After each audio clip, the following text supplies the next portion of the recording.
Son, and of the Holy Spirit. Let's pray.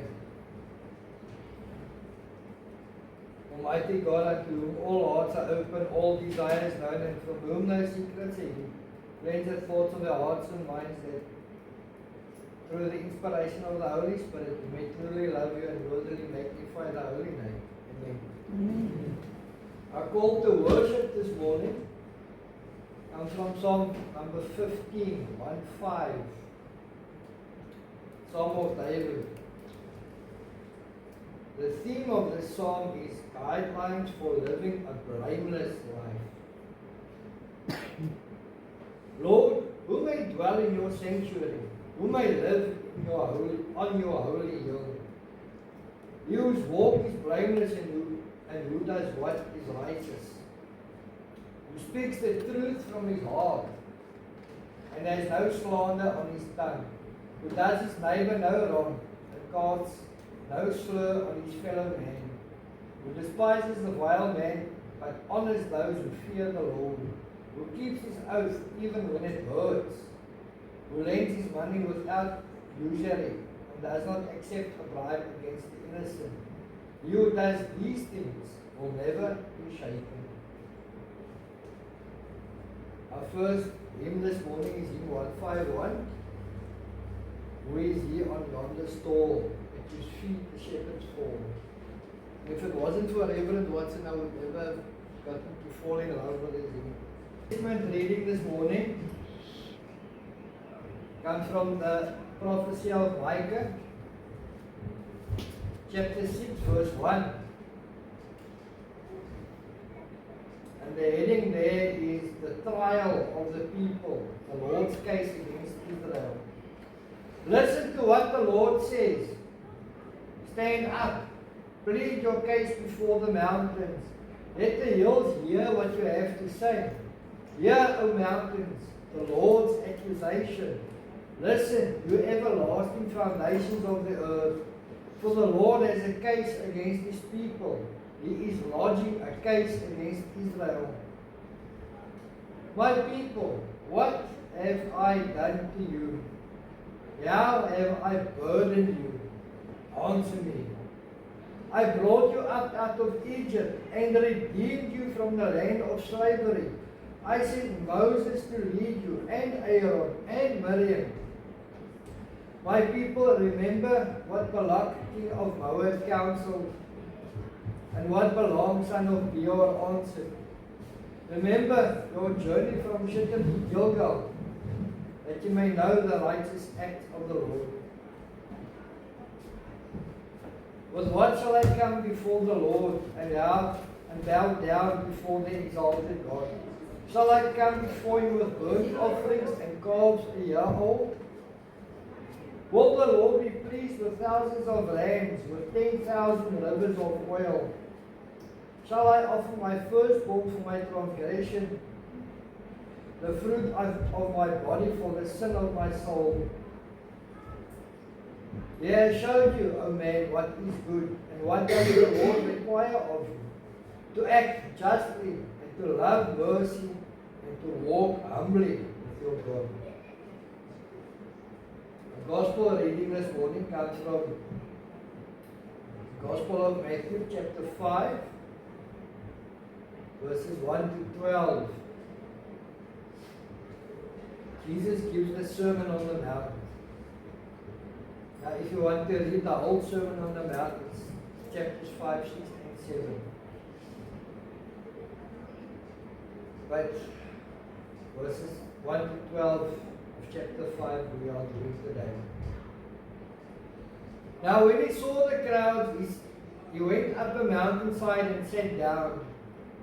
His disciples came to him, and he began to teach them, saying, Blessed are the poor in spirit, for theirs is the kingdom of heaven.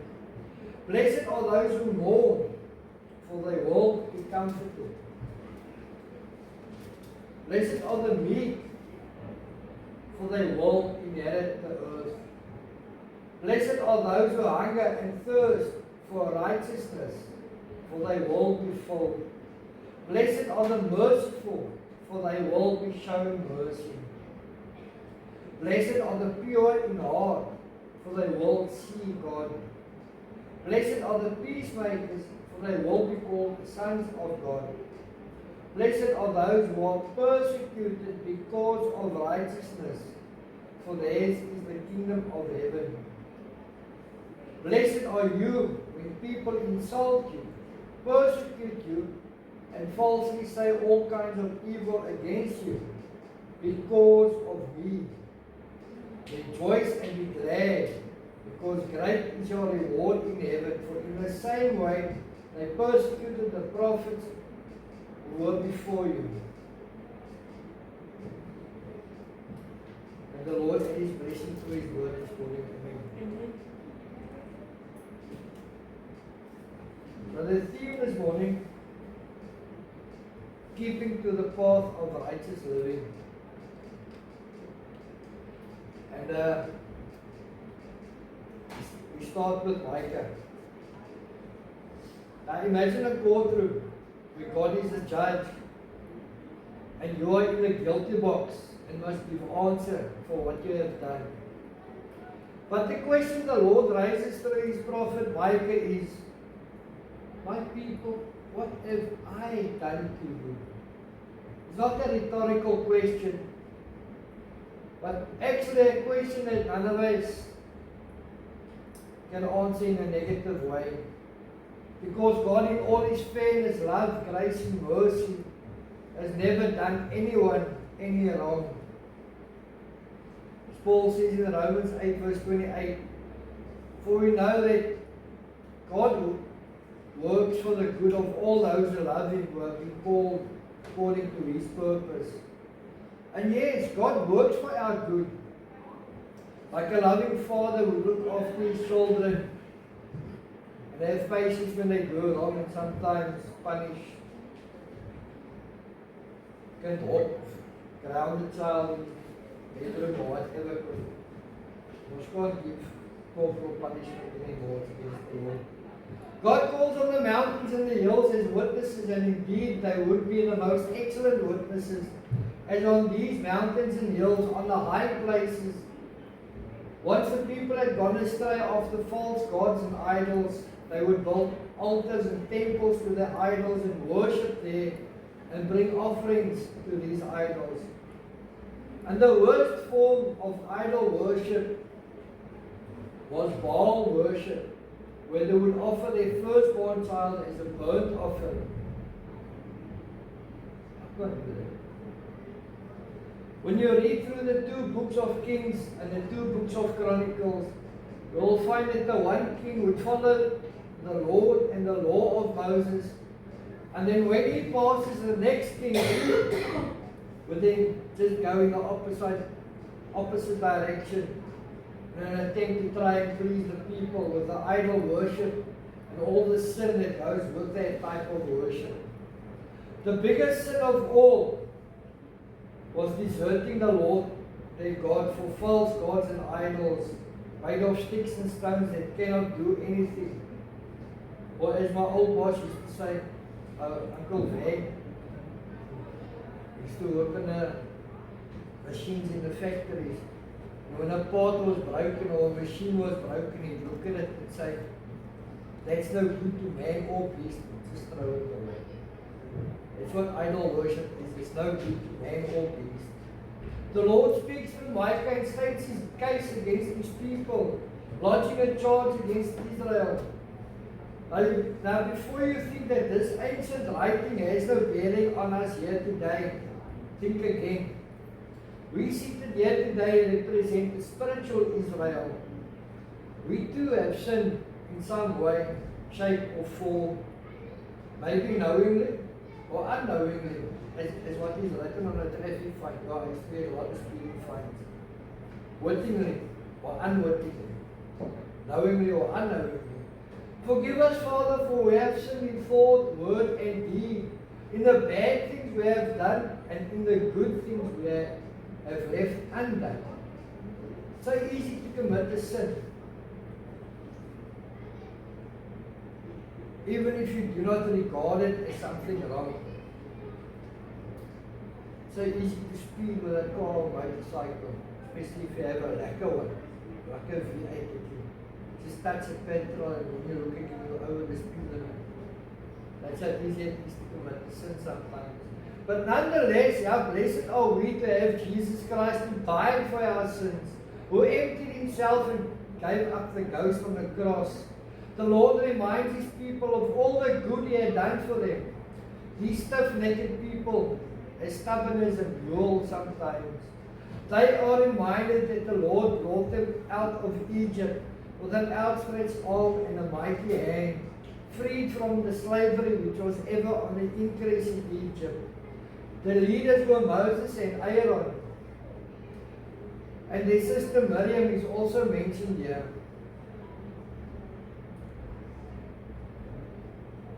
Remember that she looked after Moses as a baby when he was taken in by Pharaoh's daughter. Now Miriam was a prophetess, and after that they had reached the other side of the Red Sea, she and the woman rejoiced before the Lord for what they had done, singing, "Sing to the Lord, for he is highly exalted.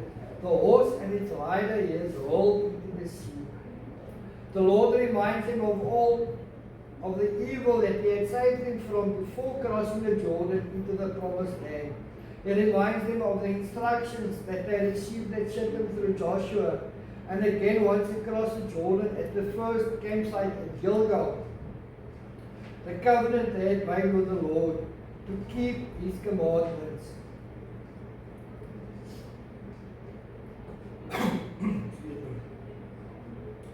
The Lord expresses in the form of questioning that their sacrifices which they want to bring are completely insufficient, unworthy, and will serve no real purpose in helping them. And what does the Lord require of you? A very good question. And the answer is given here. And if you look at the world today, it is clear that the majority of people just want to serve themselves. The answer given here by the Lord is a very crucial requirement for keeping on the path of righteous living and pleasing the Lord. The Lord says through Micah, to act justly and to love mercy and to walk humbly with your God. The people had gone astray, forgotten all God's good works and his commandments. Yeah, he will execute his justice upon them. All the Lord required of them and requires of us today still is to act with fairness. To love mercy is to have mercy on those who wronged you and to forgive and forget. And above all is to be humble, to act with humility, putting others before you. And doing what your boss says, even if she's younger than you, much younger. Acting humbly before the Lord. Let go of whatever pride or self-ego you have.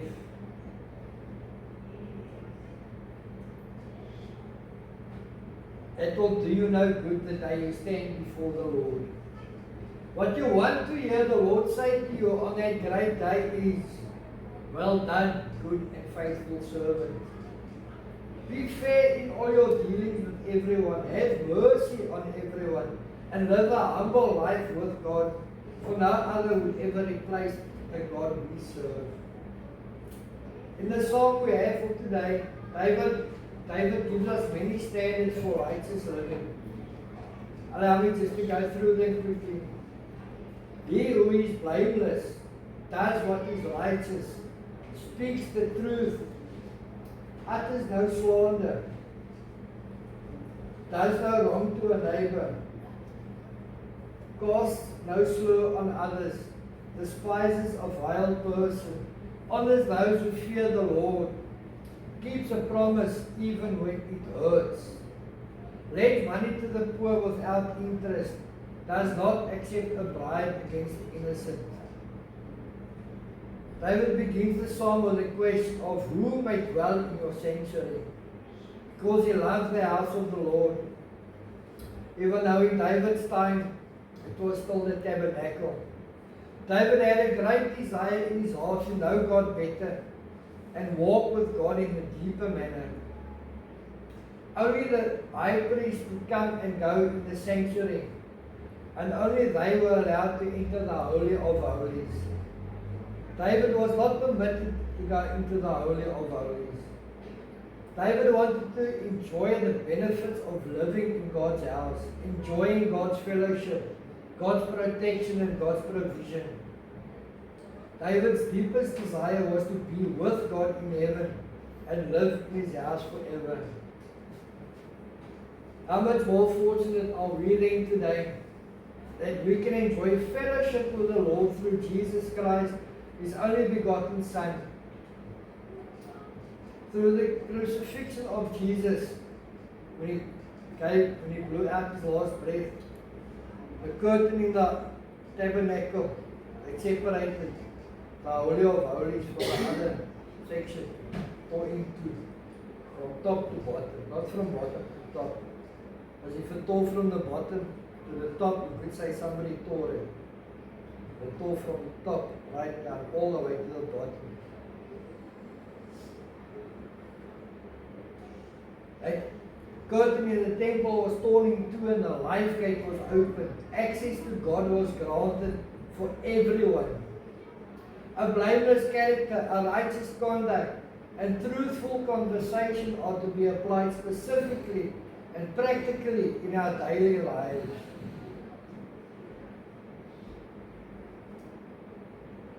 Integrity is to have a blameless character. And what we are is mostly determined by what we do and say. But please understand that blameless does not mean sinless. Not a single person on earth is sinless.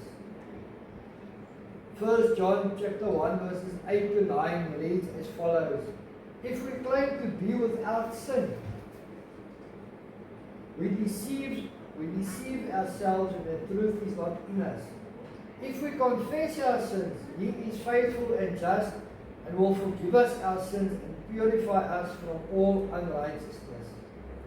It is important to confess your sins, but not like the Roman Catholics. Don't confess to a man. Confess to Jesus. And Jesus forgives. Blameless has to do with soundness of character, integrity, and complete loyalty to God. Noah was blameless, and the Lord warned Abraham to be blameless, for they were completely devoted to the Lord. People with honesty will honor others who also have honesty and who fear the Lord. They will not be deceived by the soothsayers or be enticed by the sinfulness of today's world. When God's people approve the words and deeds of the sinful, there is confusion in the house of the Lord. Like a muddied spring or polluted well is a righteous man who gives way to the wicked. Says Proverbs 25, verse 26. And there's so much I can say on that, but I won't. Keep it for another time. Honesty is to have a righteous conduct, to work righteousness and be honest in your own dealings and be concerned that justice be done in the land. To have justice be done in the land is quite a mammoth task. It's huge, it's massive, especially in our country. Be honest when lending money to the needy and not to charge interest and not take bribes.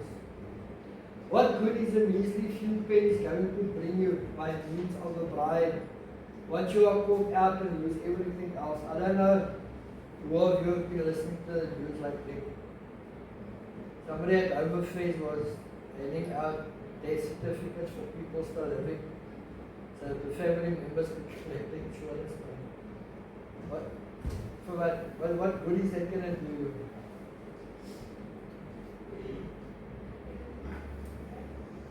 These things were a great evil in the Old Testament and still are today. We must always speak the truth in our conversations and answering questions. If people can get away with lies, then every promise, oath, agreement, pledge, and contract is immediately destroyed. When truth is in our hearts, then our lips will not tell lies, nor spread gossip or attack the innocent. People with truthful hearts will keep their vows and promises. They don't have to swear an oath. As what James wrote in his letter to the Jews who were scattered. James chapter 5 verse 12. James writes there, above all, my brothers, do not swear, not by heaven or by earth or by anything else. Let your yes be yes and your no, no, or you will be condemned. In other words, what James is telling us to do there is not to tell white lies or half-truths, tell the whole truth. The Lord wants truth in our innermost being, and He wants us to love the truth and protect it. For the Lord is blameless in what He is, righteous in what He does, and truthful in what He says. And He wants all those who believe in Him to have those same characteristics.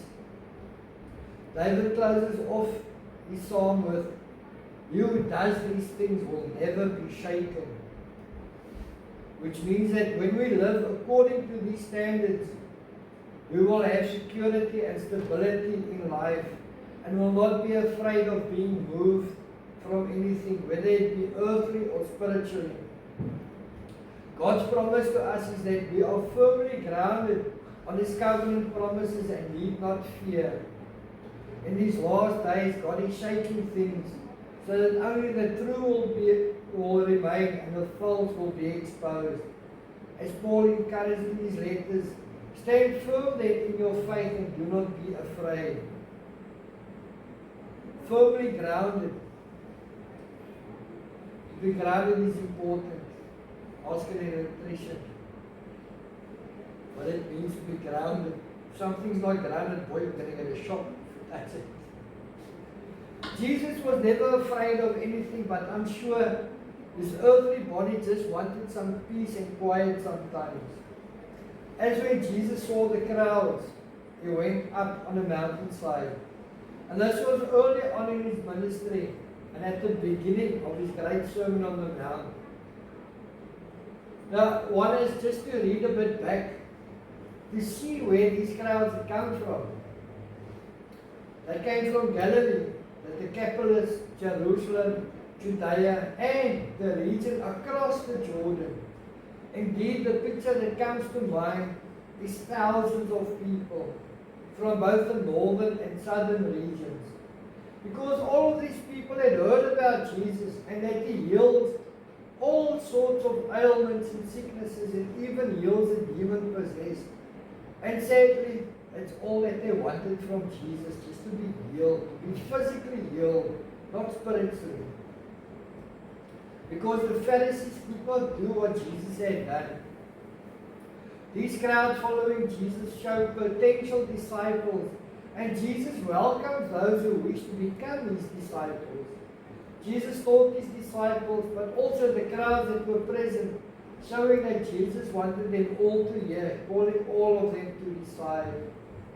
When we truly repent, when we make that 180-degree turn in light of the coming kingdom, we will treat our neighbors properly. No one who has humbled himself before God can act with a cruel self-interest in relationships. The question is not what's in it for me, but what's in it for you when you accept Jesus Christ in your heart and soul. Those with the faith to wait for the vindication of the righteous in God's kingdom can afford to be righteous, to give up the pursuit of their own wants, because they know the just judge will vindicate them as they seek His ways of justice. As Jesus said, I am the way and the truth and the life. No one comes to the Father except through me. When someone does you wrong and you know in your heart you are innocent before God, forgive that someone. For they would have to answer at Judgment Day. And if you do not forgive that someone, you'll be standing next to that same person on Judgment Day. and have to give answer. In these Beatitudes, Jesus lists promises that relate to the coming kingdom. All the blessings that Jesus spoke of here are blessings of the kingdom time. In the kingdom, all who mourn will be comforted. He will satisfy the hunger and the thirst of the people. Not only the physical aspects thereof, but also the spiritual aspects thereof. You know, it just reminds me of other lady that worked by us. She's in Admiralty now. She and her husband. Her cousin, I think it was a cousin, had stomach cancer. But he was also very faithful to God. And she would go and visit him. And then she'd ask him, did you eat today? Could you get something in? And he said, yes. The angels brought me food. Jesus looked after that man while he was still lying on his deathbed. That's how Jesus satisfied the hunger and the thirst of his people. The blessings Jesus promises come only by God's divine plan for mankind, because the future kingdom is in some way present in Jesus Christ, who provides bread like the feeding of the 5,000 and comforts the brokenhearted. Not only did Jesus provide bread, but Jesus is the bread of life. These blessings come only to the meek, those who humble themselves and walk in humbleness before the Lord, those who wait on God to fight God's battles. The blessings of the Beatitudes are for people ready for the coming kingdom. As we say every Sunday in the Lord's Prayer, thy kingdom come. These promises of Jesus show us what we should be like, to endeavor to live the way Jesus wants us to live. For these characteristics would be much needed for the kingdom as well as the promises. We must not try to force God's whole will on a world unprepared for it. Like many early Jews had begun to think that revolutionary violence was the only way to solve the violence of the oppression that they experienced. Now that oppression in Jesus' time of the Romans, it lasted for 300 years. So when I preach on the Gospels, Matthew, Mark, Luke and John, you will sometimes hear about the oppression of the Romans. The oppression ended with Emperor Constantine. When he asked God for a sign if he's going to win the battle or not. And God showed him the cross in the sky. And that's when the Romans eventually adopted Christianity. But in any case, but Jesus promises the kingdom not to those who try to force God's hand in their time, but to those who patiently and humbly wait for it. These are the meek or humble, the poor in spirit, the merciful and the peacemakers. God answers our prayers in His time, and we must just be patient.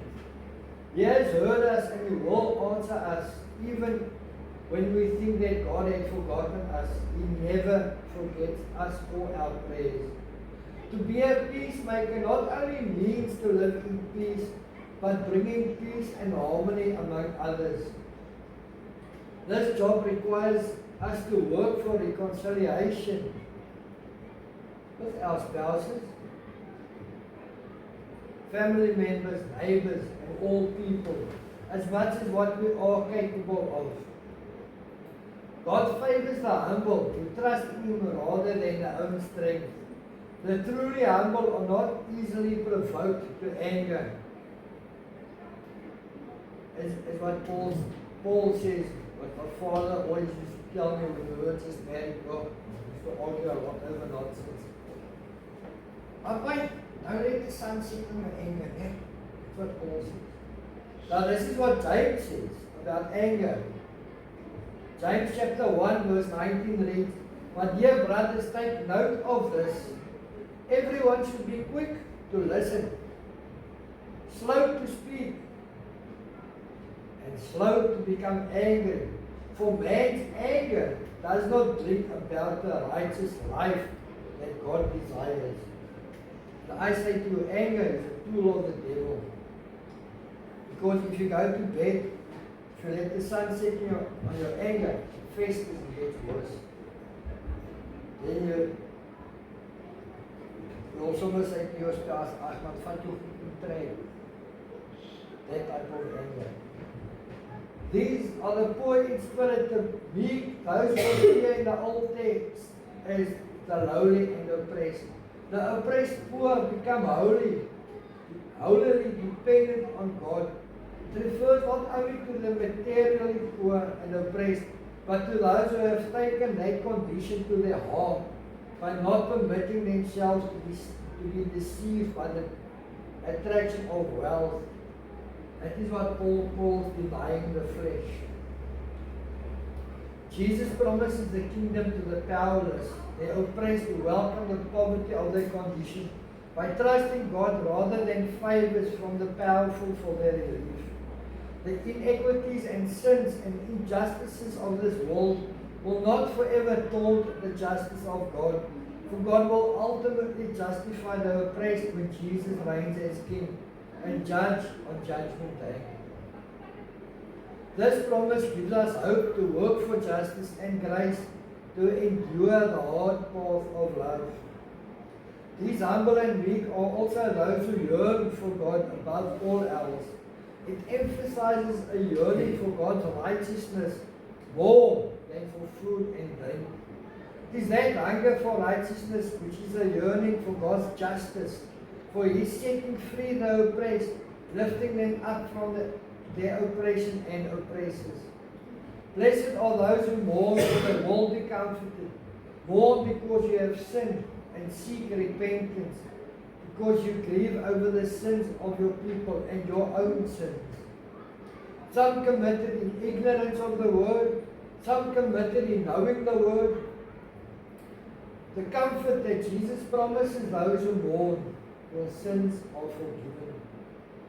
Through His blood shed on the cross, our sins are wiped away. Our souls washed clean as white as snow. If only you repent, if you stop sinning. Jesus also comforts those who mourn the loss of a loved one, or mourn for other reasons and respond humbly to Jesus. The text I like to use for funerals comes from John chapter 14 verses 1 to 6, where Jesus comforts His disciples. God is near the broken-hearted and will comfort those who mourn. The promise of the kingdom is for the humble in heart, who walk in humbleness, not for the arrogant. The pure in heart are those who know that God alone is their only hope. This type of life of meekness and humbleness that Jesus teaches here is a great challenge to all Christians in our daily lives. If we are to love our enemies, how much more should we love those closest to us? In the last beatitude, in the last blessing, Jesus says, "Blessed are you." Not blessed are they, because Jesus promises you and me. Jesus takes His teaching of turning the other cheek to its utmost. Not only must we refuse to hit back, but we must rejoice when we are persecuted. And we will be persecuted for our righteous reason, because we believe in God the Father and Jesus Christ, His Son, and the Holy Spirit. When we are persecuted for this reason, then rejoice, for it confirms our trust in God's promises of reward, because the prophets suffered the same cause. When we represent Jesus and His message faithfully and suffer rejection because of our belief in the Messiah, we can identify with the prophets of old like Isaiah, Jeremiah, and Ezekiel. Jesus calls us to a greater honor than being prophets. He calls us to bear the name, the honor of Jesus. The characteristics Jesus lists as belonging to the people of the kingdom of God are also those Jesus himself demonstrates as the leading servant of the kingdom of the Son of God, the Father. Jesus is meek and lowly in heart. He mourns over the unrepentant.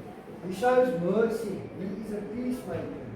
If Jesus is all this in one, how much more should we strive to maintain and imitate his ways? After all, the word Christian means to be Christ-like. What's it? In conclusion, when you look at the reading of Micah for today, I can clearly see that it is a repeat of history that we are going through. The Lord delivered us from terrible things. Or have we forgotten what happened 6 years ago? Right. You already forgotten. Maybe can you remember what happened 6 years ago? 2020. Everybody forgotten. Shall I say the word COVID? Lockdown? No work? God delivered us from that. He delivered us from the lockdown we had to endure. And He continues to deliver us from evil. Many sought the Lord for deliverance and were delivered. Some might have made a promise to remain faithful to the Lord back then. Where are they now? Now that all is well and people have returned to their previous life and living comfortably, or have they forgotten what the Lord has done for them? To act justly and to love mercy and to walk humbly with your God. This is part of what the Lord your God requires of you. The other part David described in his psalm: he who is blameless, does what is righteous, speaks the truth, utters no slander or insult, does no wrong to a neighbor, casts no slur on others, despises a vile person, honors those who fear the Lord, keeps a promise even when it hurts, lends money to the poor without interest, does not accept a bribe against the innocent. Come on, people, fellow Christians. It is not difficult to maintain this type of righteous living when you truly believe in Christ Jesus. He will help you along the way. The Holy Spirit will guide you along the way. And you will soon, very soon, realize when you go off the path of righteousness. And when you do, immediately ask for forgiveness, that you can be found blameless in the sight of the Lord God. Remember the blessings Jesus mentioned in his beatitude. Blessed are the poor in spirit. Blessed are those who mourn. Blessed are the meek. Blessed are those who hunger and thirst for righteousness. Blessed are the merciful. Blessed are the pure in heart. Blessed are the peacemakers. Blessed are those who are persecuted because of righteousness. Blessed are you when people insult you because of me. Now know that these promises Jesus made to all that heard his Sermon on the Mount still stand today. It is meant for each and every believer all over the world and for all of us seated here this morning. It is not just a story. It is the word of the Lord. A promise Jesus makes is a promise that we can take to heaven. Stay on the path of righteous living. That is what God wants from you. For blessed are all of us because of what Jesus Christ has done for all of us. Amen. Our last song is a worship song, standing on the promises of God. Benediction together. And now, may the grace of our Lord Jesus Christ, the love of God, and the fellowship of the Holy Spirit be with us all, now and forevermore. Amen.